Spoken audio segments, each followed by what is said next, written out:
तो हम लोग ईडी पे थे। तो ईडी का जो स्थापना है वो 1956 में हुआ था। ईडी का स्थापना 1956 में ईडी का स्थापना हुआ था और इसका हेडक्वार्टर जो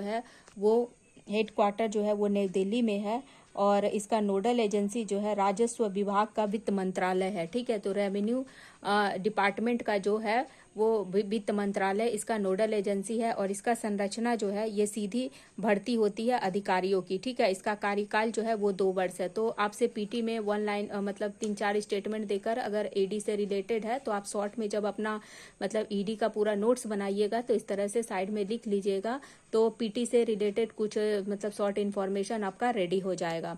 अब आते हैं हम लोग ईडी के ऊपर कि ईडी क्या होता है, उसके मतलब ईडी के जीवन में किस तरह का चैलेंजेस है, किस तरह का प्रॉब्लम्स है ईडी से रिलेटेड। तो जैसे बंगाल में क्या है, बंगाल में मतलब टीएमसी है और सेंटर में क्या है, बीजेपी है। तो बंगाल में जब ईडी छापा मार रही थी बहुत सारे जगहों पे, बहुत सारे लोगों के ऊपर जब ईडी छापा मार रही थी तो ममता बनर्जी क्या कर रही थी, बंगाल का चीफ मिनिस्टर ममता बनर्जी उसका ऑब्जेक्शन कर रही थी क्योंकि मतलब बंगाल में क्या एंटी गवर्नमेंट है, मतलब सेंटर में जो बीजेपी है और बंगाल में टीएमसी है, तो बंगाल में मतलब कि एंटी गवर्नमेंट है। ठीक है, तो इसी वजह से मतलब ईडी का काम पे क्या होता है, बहुत बार ऐसे इस तरह से चैलेंजेस हो जाता है और कभी कभी सेंटर भी बायस हो जाती है कि जब सेंटर में मतलब जहाँ पे जिस स्टेट में मतलब बीजेपी का गवर्नमेंट नहीं है तो गवर्नमेंट बीजेपी वहां पर अगर मान लीजिए बीजेपी का मतलब बीजेपी मतलब वहां पर अगर किसी स्टेट में एंटी गवर्नमेंट है तो वहां पर क्या होता है, ईडी ज्यादातर उन जगहों पे छापा मारती है। ठीक है, तो इसकी वजह से क्या होता है, बहुत सारा उसका मतलब ये मैंने एक पॉलिटिकल चीज आपको समझाया, ये आपको मतलब इसलिए बताया क्योंकि इससे आपको ईडी को समझने में सुविधा होगा कि क्यों होता है उसका जो काम होता है, उसका काम में क्या क्या चैलेंजेस आता है, फिर उसका क्या बायसनेस है या न्यूट्रल होकर काम कर पाता है या नहीं है। तो जब क्वेश्चन आपका बनेगा तो इसलिए मैंने इतना डिटेलिंग आपको समझाया ताकि आपको लिखने में समझने में सुविधा हो। मैंने ये टॉपिक मतलब इसलिए समझाया कि क्या होता है कि ईडी की प्राथमिक भूमिका विदेशी मुद्रा का उल्लंघन, मनी लॉन्ड्रिंग और आर्थिक धोखाधड़ी से संबंधित अपराधों की जांच करना है। देखिए यहाँ पे लिखा हुआ है ना कि ईडी का क्या भूमिका होता है, उसका प्राइमरी जो उसका रोल होता है कि विदेशी मुद्रा के उल्लंघन, ठीक है, विदेशी मुद्रा का उल्लंघन और मनी लॉन्ड्रिंग और आर्थिक धोखाधड़ी से संबंधित अपराधों की जांच करना, यही ईडी का काम होता है। यहाँ पे है देखिए यहाँ पे लिखा हुआ है, तो मतलब आपको इंट्रोडक्शन में इसी तरह से लिखना है। ठीक है, 2 पैराग्राफ में भी लिख सकते हैं या एक ही पैराग्राफ में आप लिख दीजिएगा। मतलब आप जब अपना प्रैक्टिस करिएगा, ये मटेरियल एक नोट्स है, ठीक है, लेकिन आप जब प्रैक्टिस करिएगा आंसर राइटिंग एक नोट्स का होलिस्टिक अप्रोच में आप पूरा ईडी को एक पेपर में लिख लीजिए, लेकिन जब आप प्रैक्टिस करिएगा तो उसको A4 साइज के पेपर में मेंस आंसर राइटिंग के प्रैक्टिस एक वर्ड लिमिट में ही आप प्रैक्टिस करिएगा। मतलब अगर 1 मिनट में आप 30 से 40 वर्ड लिखते हैं मैक्सिमम, प्रैक्टिस में इतना प्रैक्टिस करते हैं 30 से 40 वर्ड आप लिख पाते हैं तो आप एक अच्छा आंसर राइटिंग एग्जाम में लिख पाएंगे। और इतना प्रैक्टिस आपको करना पड़ेगा और इसके लिए आपको एक मतलब कोई भी एक टॉपिक का होलिस्टिक अप्रोच का पूरा नॉलेज होना चाहिए, पूरा नोट्स होना चाहिए। मतलब अगर आपको समराइज वे ही नोट्स रहेगा तो आपको समझने में दिक्कत होगा। ये नोट्स थोड़ा लंबा है क्योंकि इसमें सब कुछ है, आपको समझने में सुविधा हो इसीलिए। अब आते हैं हम लोग कि ईडी का जो है वो मतलब मेन बॉडी में हम लोग क्या लिखेंगे, परिवर्तन निदेशालय का कार्य। तो अब देखिए परिवर्तन निदेशालय मतलब ईडी का काम क्या क्या होता है। तो यहाँ पे देखिए कि ईडी का क्या क्या काम होता है, जैसे कि ईडी का क्या क्या काम होता है उसको यहाँ पे देखिए ईडी का क्या क्या काम होता है। ईडी का जैसे कि विदेशी मुद्रा प्रबंधन अधिनियम का प्रवर्तन करना, मतलब कंट्रोल करना, मतलब कि फॉरेन, ठीक है, foreign exchange money laundering act का एक्ट है 1999 मतलब 1999 में जो एक्ट बना था उस अधिनियम को क्या करता है, कंट्रोल करता है। मतलब उस अधिनियम के तहत ही वो काम करता है। जैसे कि फ्यूजिटिव इकोनॉमिक ऑफेंडर एक्ट होता है, ठीक है, तो मतलब जो भगोड़ा अपराधी होते हैं उन लोगों को क्या करता है, इसी एक्ट के अंतर्गत उसको लाके उन लोगों के ऊपर कार्रवाई करता है। कौन, प्रदर्शन मतलब ईडी काम करता है। ठीक है, जो लोग पैसा उसा लेके भाग जाते हैं तो कौन से नियम के तहत उन लोगों के, फेमा एक्ट के तहत उन लोगों का काम किया जाता है। तो ये भी पीटी में शॉर्ट क्वेश्चन में आपसे पूछा जा सकता है कि फेमा क्या है, किससे रिलेटेड है। तो आप बोल सकते हैं कि फेमा क्या है, किससे रिलेटेड है, मनी लॉन्ड्रिंग से रिलेटेड है। ठीक है, उसके बाद सेकंड काम क्या होता है उसका, सेकंड काम होता है धन शोधन निवारण अधिनियम, मतलब prevention of money laundering act का जो 2002 में आया था, उसका भी प्रवर्तन करता है। मतलब उसके अंतर्गत भी जो लोग भाग जाते हैं पैसा वैसा लेके, इसके अंतर्गत भी लाके, ये सब एक्ट है जिस एक्ट के अंदर प्रवर्तन निदेशालय जो है वो काम करता है। ठीक है, उसके बाद तीसरा क्या है देखिए, उसका बाद तीसरा है फ्यूजिटिव इकोनॉमिक ऑफेंडर एक्ट। ये है 2018 में आया था, ये 1999 में आया, 2002 में आया, 2018 में आया था कि आर्थिक अपराधियों पर कार्रवाई। ठीक है, तो विदेशों में जो संपत्ति कुर्क, मतलब विदेशों में जो भाग जाते हैं, जैसे ये तो देश के अंदर होता है, और ये जो लोग बाहर में भाग जाते हैं, मतलब बाहर पैसा वैसा लेके भाग जाते हैं, भगौड़े होते हैं, फ्यूजिटिव होते हैं, तो उनका विदेशों में जो भी संपत्ति होता है उनको गिरफ्तार करना, उनके खिलाफ वारंट निकालना, संपत्ति को जब्त करना, विदेशों में भागे लोग होते हैं उनके ऊपर जो कार्रवाई होता है वो FEOA के तहत होता है, मतलब फ्यूजिटिव इकोनॉमिक ऑफेंडर एक्ट के तहत 2018 के तहत होता है, और ये कौन करता है, ED करता है। उसके बाद मनी लॉन्ड्रिंग जो होता है, काला धन, हवाला, विदेशी मुद्रा का उल्लंघन, ये सब जो लोग करते हैं, जैसे मनी लॉन्ड्रिंग का उल्लंघन करते हैं, हवाला, जैसे कि क्या होता है टेररिज्म को पैसा देना, तो यहाँ से पैसा दूसरा देश से तीसरा पैसा, तो इसको हवाला बोला जाता है। ठीक है, जितना भी देश में इलीगल काम होता है, इलीगल काम से जो कंट्री में पैसा का फ्लो होता है, उसी को हवाला बोला जाता है हम लोग का देश में। ठीक है, जैसे किसी को मरवाना हुआ, किसी के खिलाफ सुपारी देना हुआ, या बहुत सारा पैसा इधर से उधर करना हुआ, तो एक देश से दूसरे, तो इसका एक चेन होता है पूरा। ऐसा नहीं है कि मतलब ये पैसा एक आदमी लिया और इसको जाके दे दिया, नहीं, ऐसे नॉर्मल एक पर्सन होगा, इसके थ्रू यहाँ पैसा जाएगा, फिर यहाँ जाएगा पैसा, फिर मतलब क्या होता है ना कि एक चेन बना होता है। जैसे कि एक मान लीजिए ऐसे नहीं है कि यहाँ से पैसा, यहाँ पे मान लीजिए कि 2 करोड़ रुपया अगर यहाँ से यहाँ तक सेंड करना है, 2 करोड़ रुपया, ठीक है, तो ऐसे डायरेक्टली नहीं है कि यहाँ ये आदमी जो है ये पैसा लेके इसको डायरेक्ट दे देगा, ऐसे एक चेन बनता है। ये कुछ रुपया लिया, फिर यहाँ ट्रांसफर किया, इसका कुछ पार्ट फिर इधर, इसका कुछ पार्ट, मतलब 2 करोड़ रुपया का कुछ पार्ट इसको गया, कुछ पार्ट इसको गया, मतलब एक चेन सिस्टम की तरह वर्क करता है, तब जाके पैसा पहुंचता है, ताकि जब पकड़ाए तो मतलब पकड़ने में बहुत सारा जो है चेन एक दूसरे का इधर उधर मतलब कनेक्शन बना रहे, इसी को बोला जाता है हवाला। जैसे कि हवाला उवाला में जैसे कि कभी कभी टेररिज्म को बहुत बड़ा बड़ा मतलब टेररिस्ट लोगों का बहुत बड़ा बड़ा काम अंजाम देना होता है, तो डायरेक्ट तो कोई किसी को पैसा नहीं दे पाएगा क्योंकि पकड़ा जाएगा, क्योंकि इलीगल मनी होता है, तो इसी को हवाला बोला जाता है, जो कि बहुत इनडायरेक्ट चेन के थ्रू इसको किया जाता है। तो ये सब का छानबीन और इसके ऊपर कार्रवाई कौन करता है, तो इस सब के ऊपर कार्रवाई जो है वो ED करता है। ठीक है, विदेशी मुद्रा का उल्लंघन का जांच, ये सब का जो कार्रवाई है ये ED करता है। अभी देखिए थोड़ा मैंने डिटेल में इसलिए बताया, देखिए अब कौन कौन सा सेक्शन होता है, धारा होता है, जैसे PMLA prevention of money laundering act का कौन कौन सा धारा है, तो धारा 16 है, 17 है, 19 है, 50 है। कभी कभी आपसे PT में ये पूछ लिया जा सकता है, तो अगर आप इस तरह से मतलब जैसे मैंने बनाया है लिखिएगा, पढ़िएगा होलिस्टिक अप्रोच में, तो आपको पूरा नॉलेज रहेगा, तो कहीं से कोई भी तरह से PT का क्वेश्चन हो या मेंस का क्वेश्चन हो तो आप लिख पाइएगा। ये सब इंपॉर्टेंट है, मतलब ज़्यादातर ये लोग लिखते नहीं है, अगर आप 1-2 धारा को भी जिक्र कर दीजिएगा वहाँ पे सेक्शन का, तो मतलब PMLA का जो सेक्शन है उसका भी जिक्र कर देने से थोड़ा सा एग्जामिनर को लगेगा कि हाँ कुछ मतलब बच्चे ने अलग लिखा है। ठीक है, तो संपत्ति धन का दस्तावेज, तलाशी, जब्ती करना, गिरफ्तारी करना, पूछताछ, जैसे कि धारा 50 में पूछताछ है, बिना तलाशी और जब्ती, ये सब आता है। ठीक है, तो ये मैंने थोड़ा सा डिटेलिंग में यहाँ पे आपको लिखा है।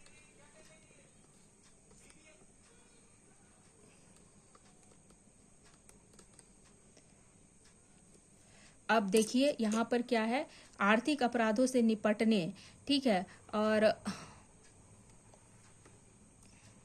इसके अलावा देखिए ये जो फेमा है, फेमा में 2 चीज होता है, संपत्ति का वसूली करना होता है, भ्रष्ट कार्यों से प्राप्ति होता है फेमा में। ठीक है, संपत्ति का वसूली होता है, भ्रष्ट कार्यों से प्राप्ति होता है, और क्या होता है, आर्थिक अपराध संबंधी मामलों में अंतर्राष्ट्रीय सहयोग। अब मान लीजिए कोई बाहर भाग गया है, कोई इकोनॉमिक ऑफेंडर है, तो बाहर का कंट्री में है, तो बाहर का कंट्री में तो कोई भी मतलब हम लोग का देश का आदमी जाके उसको पकड़ नहीं सकता डायरेक्टली, या कोई तरह का लीगल कार्रवाई नहीं कर सकता। तो उसके लिए क्या चाहिए, उसको इंटरनेशनल जो उस कंट्री का जो मतलब उस कंट्री का जो भी कानून है उससे कोऑर्डिनेट करना पड़ेगा, वहाँ पे बात करना पड़ेगा, फिर वहाँ पर उसका सहयोग लेना पड़ेगा, तब जाके उसको पकड़ पाएगा, पकड़ के इंडिया ला पाएगा। तो वहाँ पे क्या ये सब किसके एक्ट के अंतर्गत आता है, फेमा के अंदर ही होता है ये सब चीज, ठीक है। कि वहां के उस देश का मतलब उस देश का जो लीगल जो भी प्रोविजन है उस लीगल प्रोविजन के साथ जाके मिल के फिर यहाँ का देश का जो मतलब वहाँ का कानून के अकॉर्डिंग उसको लाके उसका हेल्प से यहाँ पे उसको लाया जा सकता है। अब नेक्स्ट देखिए क्या है कि ईडी क्या है, आर्थिक अपराधों से निपटने में इसकी प्रभावशीलता या प्रभाव। क्वेश्चन में इस तरह से पूछ सकता है कि ईडी का आर्थिक अपराधों से निपटने में इसकी क्या प्रभावशीलता है या क्या प्रभाव रहता है, ठीक है। तो किस तरह से ये आर्थिक अपराधों से निपटता है या क्या इफेक्ट रहता है, ठीक है। तो क्या इफेक्ट रहता है, जैसे कि अभी तक तो कितना सारा इसका जैसे कि इसकी वजह से कितना क्या क्या केस हम लोग का सामने आया है। तो देखिए क्या हुआ है, जैसे 2G स्पेक्ट्रम का घोटाला बहुत बड़ा हुआ था, ये स्कैम 2G स्पेक्ट्रम का बहुत बड़ा स्कैम था, तो ईडी की वजह से ही ये सामने आया। उसके बाद अगस्ता वेस्टलैंड का था एक, नीरव मोदी का घोटाला है, ये तो अभी तक नहीं सुलझा, इसका हमेशा बीच बीच में न्यूज नीरव मोदी का आते रहता है। उसके बाद मनी लॉन्ड्रिंग, महाराष्ट्र का पूर्व गृह मंत्री गिरफ्तार हुए थे, इसी की वजह से मनी लॉन्ड्रिंग का केस में फंसे थे, ठीक है। तो ये सब घोटाला मतलब क्या प्रभाव की वजह से ही तो ये निकल आया, इन लोगों का पता चला, अपराधों से निपटने में प्रभावी रहा है। उसके बाद शराब घोटाला है कि अरविंद केजरीवाल का दिल्ली का मुख्यमंत्री गिरफ्तार हुए थे, शराब घोटाला जो अभी बहुत ज्यादा केस हाईलाइटेड था, ठीक है। तो ये सब क्या ईडी की वजह से हुआ था। तो उसके बाद नेक्स्ट फिर क्या है, अब देखिए चुनौतियां क्या क्या है, ठीक है। तो ईडी के सामने क्या क्या चुनौती आता है जब वो कार्य करता है, तो संसाधनों का कमी होता है, बहुत सारा उसको सपोर्ट नहीं दिया जाता है, रिसोर्स नहीं मिलता है, उसके पास बजट क्या होता है, बहुत ही सीमित लिमिटेड बजट होता है, छोटी एजेंसी है, ठीक है, क्षमता का कमी है, जिसके वजह से ऐसे ही आपको पूरा पैराग्राफ में नहीं लिखना है। चैलेंजेस जब अगर से पूछा जाता है कि ईडी का क्या क्या चैलेंजेस है, ये इंपॉर्टेंट है कि ईडी का क्या क्या चैलेंजेस है, तो संसाधनों का कमी है, सीमित बजट है, छोटी एजेंसी है, उसकी वजह से उसका क्या होता है, उसका जो क्षमता है, इफिशियंसी है, वो बहुत लिमिटेड हो जाता है, ठीक है। उसके बाद अन्य कानून प्रवर्तन एजेंसियों के सहयोग का अभाव रहता है, जैसे ईडी के साथ दूसरा और भी जितना भी इन मतलब कि कानूनी एजेंसी है उन लोग को सपोर्ट रहना चाहिए, जैसे कि सपोर्ट नहीं रहता है, जैसे पुलिस का कोई मतलब कोई सपोर्ट नहीं रहता है ईडी को, सीबीआई का कोई सपोर्ट नहीं रहता है, सेंट्रल ब्यूरो इन्वेस्टिगेशन जो ऑफिसर लोग होते हैं, सीबीआई होते हैं, वो भी ईडी को कोई सपोर्ट नहीं करते हैं। इन लोगों का क्या रहता है कि मतलब ये लोग सहयोग नहीं करते ठीक से, तो इसके लिए क्या होता है, उनको कार्रवाई करने में क्या होता है, बहुत ही प्रॉब्लम आता है ईडी को। अगर थोड़ा पुलिस सपोर्ट करे, सीबीआई थोड़ा सा छानबीन करके उनको हेल्प कर दे, तो उनको सब चीज उनके लिए आसान हो जाएगा। तो ये सब उनके लिए चैलेंजेस होता है। इसके अलावा क्या होता है, इसके अलावा होता है जैसे कि राजनीतिक हस्तक्षेप, पॉलिटिकल इंटरफेरेंस भी बहुत ज्यादा रहता है, कि मान लीजिए अगर गवर्नमेंट को कहीं पर लगा कि उसका मतलब उसका सरकार है या उसका सरकार से रिलेटेड कि किसी मंत्री या किसी मतलब किसी चीज के अंदर घोटाला हुआ है जिससे उनका नाम उजागर होगा, ठीक है, तो सरकार से रिलेटेड, तो वहां पर उस केस को क्या किया जाता है, दबा दिया जाता है, या फिर वहां पर मतलब भेजने के लिए कोई ऐसा कुछ कर दिया जाता है कि वहां पर इन्फोर्समेंट डायरेक्टर अपना काम कर नहीं पाए। करना तो चाहता है वहां पर जाके उस चीजों को, घोटाला को निकालना चाहता है, लेकिन अगर गवर्नमेंट का प्रेशर रहता है या फिर मतलब ऐसा नहीं है कि सेंट्रल गवर्नमेंट का ही प्रेशर रहता है, कोई ऊपर का पॉलिटिकल कोई चीज जाके अगर वो उसको दबा देना चाहे, तो वो फिर उसकी वजह से ईडी अपना काम जो है वो बहुत अच्छे से न्यूट्रल होकर कर नहीं पाता है, मतलब खुल के कर नहीं पाता। स्वतंत्र निष्पक्ष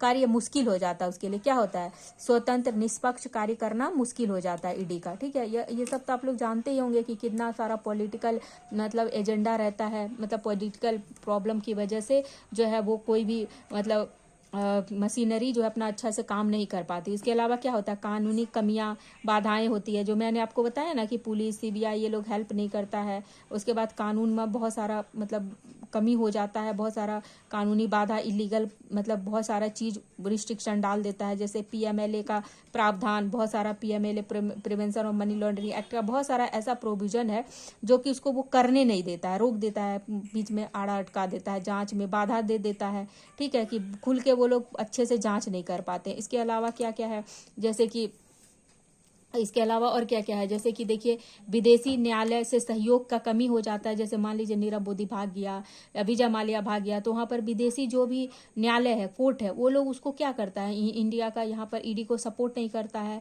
उनका हेल्प अच्छे से नहीं मिल पाता, इसकी वजह से उसके बाद विदेशी न्यायालयों से सहयोग की कमी हो जाता है। तो देशों के सख्त गोपनीय कानून होते हैं, ठीक है। अलग अलग देश का अलग अलग मतलब क्या होता है, बहुत सारा उन लोगों का देश का जो बहुत सारा अलग अलग देश का अलग अलग कानून होता है। तो कानून की वजह से जो ईडी है वो अपना काम अच्छे से कर नहीं पाती है। मतलब ये थोड़ा आप लोगों को लग रहा होगा कि ये बहुत बड़ा बड़ा सेंटेंस है, लेकिन आप इसी तरह से लिखिएगा ताकि आपको पढ़ने में समझने में अब ज़्यादा पढ़िएगा, मतलब थोड़ा ज़्यादा दिमाग में पॉइंट रहेगा। तो वहाँ पे एग्जाम में आप 10 पॉइंट पढ़ के जाइए तो 5 तो आप लिख ही पाइएगा। देशों के सख्त गोपनीय कानून होते हैं। वित्तीय लेन देन, बैंक खातों की जानकारी नहीं देते हैं। जैसे कि क्या होता है, बैंक जो होता है वो लोग खाता उता का जानकारी जो है वो पूरा अच्छे से नहीं देता है। तो ये सब बहुत सारा जो क्या होता है, बहुत सारा प्रॉब्लम्स क्रिएट हो जाता है उन लोगों को जांच करने में। तो ये सब ईडी का क्या है, चैलेंजेस है, ठीक है। उसके बाद ईडी के प्रदर्शन को बेहतर करने के उपाय।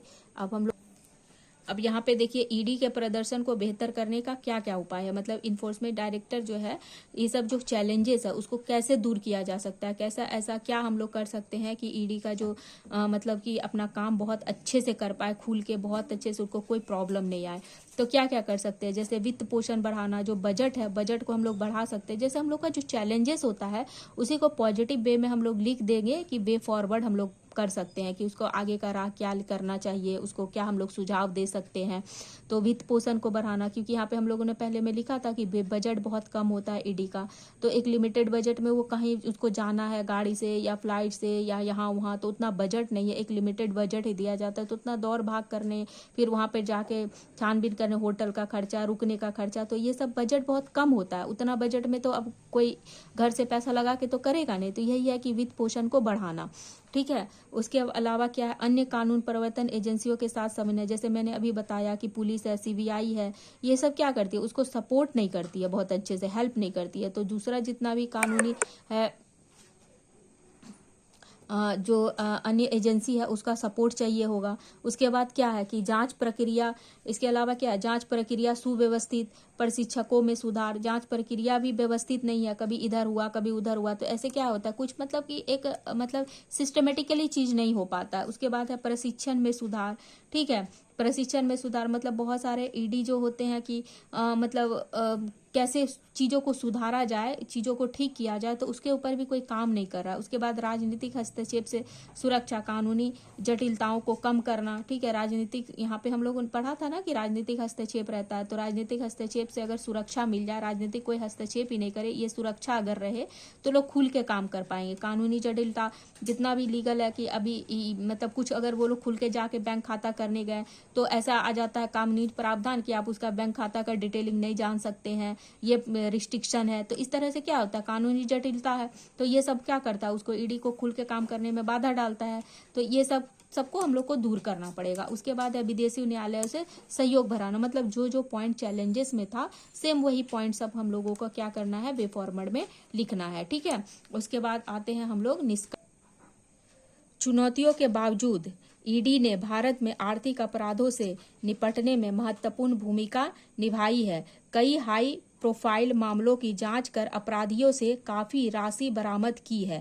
इसे और मजबूत करने से भारतीय अर्थव्यवस्था को अपराधियों से बचाने में प्रभावी हो सकता है, ठीक है। तो ये हम लोग एक पॉजिटिव अप्रोच के साथ अपना आंसर को मतलब कि उसका कंक्लूजन को खत्म करेंगे, ठीक है।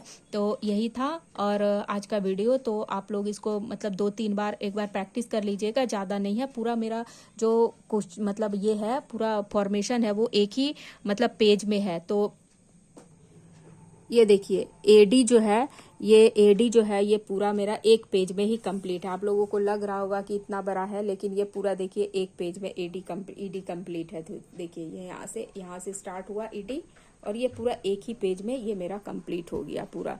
इस तरह से मैंने छोटा छोटा मतलब वर्डिंग में लिखा है। इसको और आप छोटा या समराइज करना चाहते हैं तो आप कर सकते हैं। तो यही है आज का ईडी के ऊपर था। तो आप लोग इसको कर लीजिएगा, अच्छे से प्रैक्टिस करिएगा एक बार पढ़ के। बहुत ज़्यादा पैराग्राफ नहीं है, मैंने बहुत शॉर्ट और समराइज वे में आपको समझाने की कोशिश की है। आई होप कि आप लोगों को अच्छे से वीडियो समझ आई होगी। फिर मिलते हैं नेक्स्ट वीडियो में किसी और टॉपिक के साथ। सिलेबस का कोई और टॉपिक है और इसी तरह से आपका सारा सिलेबस भी एक एक टॉपिक करते करते कंप्लीट हो जाएगा। तो आप लोग घबराइएगा मत कि इसी तरह से मैं एक मतलब क्वेश्चन आंसर के फॉर्मेशन में आप लोगों का सारा सारा ही टॉपिक कंप्लीट करा दूंगी, ठीक है। तो फिर वीडियो अगर पसंद आती है तो लाइक शेयर जरूर करिएगा।